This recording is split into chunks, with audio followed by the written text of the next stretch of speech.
दोस्तों सीजन 3 के episode number 17 के आगाज में हलीमा सुल्तान रोते हुए अर्तुरुल पुकारती हुई अर्तुरुल के पास जाती है और अर्तुरुल के चेहरे से कपड़ा हटाकर ज़ारो की तार रोती है और कहती है कि अर्तुरुल साहब, आप हमें छोड़कर कहाँ जा रहे हैं, हमें छोड़कर मत जाएं। इसी दौरान हाइमा खातून संगीन सदमे की वजह से निडाल हो जाती हैं। फिर दुंदार हाइमा खातून को सहारा देकर अर्तुरुल के पास ले आता है। हाइमा खातून अर्तुरुल को देखकर बहुत ज्यादा रोती हैं। इसके बाद सरदार जानदार और उसके घर वाले अर्तुरुल के पास आते हैं। फिर हाइमा खातून और हलीमा सुल्तान धाड़े मार मार कर रोती हैं। इसी दौरान हाइमा खातून आर्तुक बे से पूछती हैं कि ये हमारे साथ हमारे ही खेमे में क्यों हुआ। इस पर आर्तुक बे कहते हैं कि मैं ये पता लगाऊंगा और इस वजह से मैं आप सब लोगों से दरखास्त करूंगा कि आप सब लोग बाहर चले जाएं। फिर आर्तुक बे दुंदार से कहते हैं कि दरवाजे पर पहरेदार तैनात कर दो और कोई भी अंदर आने की कोशिश ना करे। फिर जानदार कहता है कि हमारे इस नुकसान का बहुत ज्यादा अफसोस है, अल्लाह ताला अर्तुरुल को जन्नत नसीब फरमाए। इसके बाद सरदार जानदार और उसके घर वाले वहां से चले जाते हैं। फिर आर्तुक बे हलीमा सुल्तान से कहते हैं कि लोग खबर के मुंतजिर हैं, आपकी जिम्मेदारी है कि ये बुरी खबर आप मजबूती से कबीले को सुनाएं। अगर आप मजबूत हैं तो लोगों को इस मुश्किल सूरत हाल पर काबू पाने का एतमाद होगा। फिर आर्तुक बे हाइमा खातून से कहते हैं कि खुद को लोगों के सामने संभालें और हलीमा सुल्तान आपके नक्शे कदम पर चलेंगी। ये सुनकर हाइमा खातून अपने आंसू पूछती है और दुंदार हाइमा खातून को सहारा देकर बाहर ले जाता है और हाइमा खातून बार बार पीछे मुड़कर अर्तुरुल को देखती हैं। इसी दौरान इसाक खेमे में दाखिल होता है तो आर्तुक बे इसाक से कहते हैं कि हम अपने सरदार की मैयत शफा वाले खेमे में लेकर जाएंगे। फिर इसाक वहां से चला जाता है तो आर्तुक बे जब देखता है कि खेमे में कोई मौजूद नहीं तो फिर हलीमा सुल्तान से कहता है कि मैंने आपको कुछ बताना है, लेकिन आपने पुरसकून रहकर इस राज को छुपाना है। इसके बाद खेमे से बाहर कबीले के तमाम लोग जमा होते हैं और वो खेमे से आने वाली खबर के मुंतजिर होते हैं। उसी दौरान हलीमा सुल्तान खेमे से बाहर आती हैं। तब कबीले के तमाम लोग हलीमा सुल्तान से पूछते हैं कि हमारे सरदार अर्तुरुल को क्या हुआ है और हम अपने सरदार अर्तुरुल को देखना चाहते हैं। ये सुनकर हलीमा सुल्तान कहती हैं कि काई के मुअज़्ज़ज़ बावकार और बहादुर लोगों, आप सबको हमारे सरदार की तकदीर की फिक्र है। इस पर वहाँ मौजूद तमाम लोग कहते हैं कि हम अपने सरदार को देखना चाहते हैं और हमें अपने सरदार को देखने दो। फिर हलीमा सुल्तान कहती है कि हम सब अल्लाह की तरफ से आए हैं और उसी की तरफ लौट कर जाएंगे। हमारे सरदार सुलेमान शाह के बेटे अर्तुरुल अब इस दुनिया में नहीं रहे, वो शहीद हो गए हैं। ये सुनते ही वहाँ मौजूद कबीले के लोग और अर्तुरुल के सिपाही सब ज़ारो कतार रोते हैं और सब अर्तुरुल अर्तुरुल कहकर पुकारते हैं। फिर हलीमा सुल्तान कहती है कि आप लोगों ने अपना सरदार खो दिया जैसे मैंने अपने शोहर को। जितनी जल्दी हम अपने सरदार अर्तुरुल को सुपुर्द खाक करेंगे उतनी ही जल्दी हम अपने गाम भी सीनों में दफना देंगे। हम उन्हें दफनाएंगे और अपना सफर जारी रखेंगे। अर्तुरुल साहब के बताए हुए रास्ते से हम एक लम्हे के लिए भी नहीं हटेंगे। इसके बाद हलीमा सुल्तान और बाकी घर वाले सरदारी खेमे में चले जाते हैं। फिर दुंदार कहता है कि मैं कसम खाता हूँ कि तुर्गुत मैं तुम्हें मार दूंगा। फिर दुंदार भी वहाँ से चला जाता है और बमसी सदमे में रोते हुए सिपाहियों की गिरबान पकड़ता है और कहता है कि मेरे अर्तुरुल भाई नहीं मरे, तुम लोगों को पता होना चाहिए। ये देखकर दुआन जो पहले ही गम में निडाल होता है वो बमसी की तरफ जाता है तो बमसी कहता है कि ऐसा मत कहो कि वो मर गए, मेरे अर्तुरुल भाई जिंदा हैं। इतने में इसाक 4 सिपाहियों के साथ स्ट्रेचर उठाकर सरदारी खेमे की तरफ जाते हैं और सिपाही बड़ी मुश्किल से बमसी को रोकते हैं और ये देखकर कबीले की एक बुजुर्ग खातून बेहोश हो जाती है और दुआन बमसी से कहता है कि मेरे भाई ऐसा मत करो, लेकिन बमसी किसी की नहीं सुनता। फिर आर्तुक बे दुंदार से कहते हैं कि आपकी इजाजत से मैं अर्तुरुल साहब को शफा वाले खेमे में लेकर जाना चाहता हूँ। तो दुंदार कहता है कि इसकी अब क्या जरूरत है और हाइमा खातून कहती हैं कि आर्तुक बे क्या आप नहीं समझते कि अब हमें अपने बेटे को दफनाने के लिए तैयार करना चाहिए।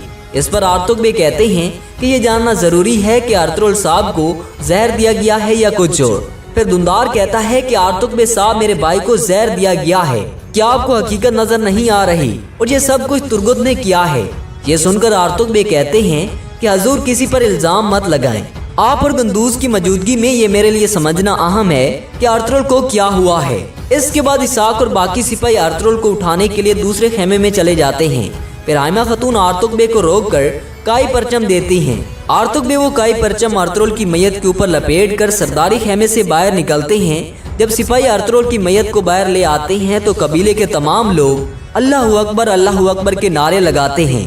फिर कबीले के सब लोग चारों कतार रो रहे होते हैं। सदमे की वजह से कोई भी अपने होश में नहीं होता। बमसी रोते हुए अर्तुगबे से पूछता है कि आप क्या कर रहे हैं। इस पर अर्तुगबे कहते हैं कि मैं अर्तुगरुल भाई को शफा वाले खेमे में लेकर जा रहा हूँ ताकि पता लगाया जा सके कि इनकी मौत का क्या सबब है और कोई भी शफा वाले खेमे में दाखिल ना हो। फिर बमसी रोते हुए कहता है कि ठीक है अर्तुगबे साहब। इसके बाद अर्तुगबे और सिपाही कंधा देकर अर्तुगरुल को तिबी खेमे में ले जाते हैं। सरदार जानदार ये देखकर अलियार से पूछता है कि अर्तुगबे साहब क्या करना चाहते हैं। इस पर अलियार कहता है कि बाबा वो जानने की कोशिश कर रहे हैं कि अर्तुगरुल भाई की मौत किस वजह से हुई। फिर जानदार कहता है कि बेटा इसका मतलब क्या हुआ। तो अलियार कहता है कि अर्तुगरुल भाई की मरने से पहले वाली हालत याद करें, क्या ये वैसा नहीं था जैसा तुगतामे साहब के साथ हुआ।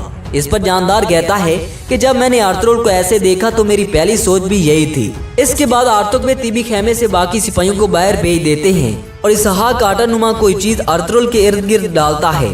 फिर अर्तुगबे इसहाक को भी बाहर भेज देते हैं। फिर अर्तुगबे अर्तुगरुल के चेहरे से कपड़ा हटाते हैं तो अर्तुगबे को ख्याल आता है कि जब वो अर्तुगरुल के पास बैठकर रो रहे थे और अर्तुगरुल बेहोश था और उसी वक्त शेख इब्नुल अरबी भी अर्तुगरुल के लिए दुआ मांग रहे थे कि ऐ अल्लाह मैं तेरी आयतों की ताकत से तुझसे मांगता हूँ कि अपने बंदे को शफा दे जो तेरी खातिर जदोजहद कर रहा है। इंसाफ करने के लिए ऐसी कोई आजमाइश नहीं जिसका उसने सामना ना किया हो। जालिम ने उसके लिए जाल बिछाया और उसे परेशान किया। उस जालिम को मुतासिर करने वाला जुल्म को उसके जिस्म से निकाल दे। शफाअत देने वालों की मदद कर जो उन्हें सियायाब करने की कोशिश कर रहे हैं। शेख इब्नुल अरबी रो रो कर अर्तुगरुल की शफा और तुर्गुत के लिए दुआ मांगते हैं कि ऐ अल्लाह तुर्गुत की मदद कर और अपने बहादुर की हिफाजत कर। ऐ मेरे मालिक मैं तुझसे तेरे नाम शाफी की बदौलत मांगता हूँ। उस हिम्मत वाले आदमी पर रहम कर, उसकी मदद कर और शफा दे। इसके बाद शेख इब्नुल अरबी या अल्लाह या शाफी का विर्द करते हैं, जिसकी वजह से अर्तुगरुल अपनी आंखें खोलता है और अर्तुगबे बहुत खुश होते हैं और अर्तुगरुल अर्तुगबे को बताते हैं कि उन्होंने तुर्गुत को जहर लाने का जरिया बनाया और कहते हैं कि आपने सबको यकीन दिलाना है कि मैं मर चुका हूँ, किसी को पता ना चले कि मैं जिंदा हूँ सिवाय हलीमा सुल्तान के, क्योंकि वो उम्मीद से है और हलीमा सुल्तान को एहतियात से बताएं ताकि किसी और को पता ना चले। इस पर अर्तुगबे कहता है कि या अल्लाह तेरा शुक्र है, आज आखिरकार अच्छी खबर आई। फिर अर्तुगरुल कहता है कि जब हमारे दुश्मन मर जाएंगे तो मैं जिंदा होऊंगा, मेरा चेहरा आखिरी वो चीज होगा जो वो गधे देखेंगे। फिर अर्तुगरुल अर्तुगबे से कहता है कि मुझे यहाँ से निकलना होगा। इस पर अर्तुगबे कहता है कि हुजूर आप फिक्र ना करें, मैं आपको शफा वाले खेमे में ले जाऊंगा और आपको वहाँ सुबह तक आराम की जरूरत है और सूरज तुलू होते ही आप वहाँ से निकल जाएंगे। फिर अर्तुगरुल कहता है कि जब आप बुरी खबर देंगे तो ये अच्छा होगा कि मैं होश में ना हूँ। तो इसी वजह से अर्तुगबे अर्तुगरुल को बेहोश कर देते हैं। दूसरी तरफ असलहान खतून खेमे में बैठकर बहुत रो रही होती हैं। तो उसी दौरान चुल्पान खतून उसके पास आती है और कहती है कि अर्तुगरुल बहादुर जंगजुओं में से एक थे। मैं अभी तक अपने दिमाग से नहीं निकाल पा रही कि एक पहाड़ जैसे आदमी के साथ ये सब कैसे हो गया। ऐसा बहादुर आदमी आसानी से नहीं मिलता, कितनी दुख की बात है। और असलहान ज़ारो कतार रो रही होती हैं। दूसरी जानिब खेमे में हाइमा खतून लोरी सुनाकर गंदूज को सुला रही होती है। फिर सुबह होते ही तिबी खेमे में अर्तुगबे अर्तुगरुल को एक मशरूब बना कर देते हैं और कहते हैं कि आपका जंगी लिबास और घोड़ा कबीले से बाहर इंतजार कर रहे हैं। आप जब तक कबीले से बाहर नहीं निकलते तो यही कपड़े पहने रखें, किसी को आपका पता नहीं चलेगा, लोग शदीद सदमे में हैं। आप खेमे के पीछे से निकलकर खुफिया तौर पर जा सकते हैं। अर्तुगरुल कहता है कि मुझे उम्मीद है कि मेरी मौत का जो झूठ है अल्लाह ताला इसको मेरे गुनाहों में नहीं लिखेगा। तब अर्तुगबे कहता है कि हुजूर अगर ये 3 काम मखसूस सूरत हाल में किए जाएं तो ये गुनाह नहीं है कि जब मियाँ बीवी में राजीनामा कराना हो, जब 2 मुसलमानों में राजीनामा कराना हो और दुश्मन से जंग के दौरान फरेब जंग के हालात में जायज है। दूसरी तरफ तुर्गुत भी अपना घोड़ा दुड़ाते हुए हाली बाजार पहुंचता है तो फिलिप अपने सिपाहियों के साथ तुर्गुत के सामने आ जाता है और तुर्गुत से लड़ने के लिए तैयार खड़ा होता है।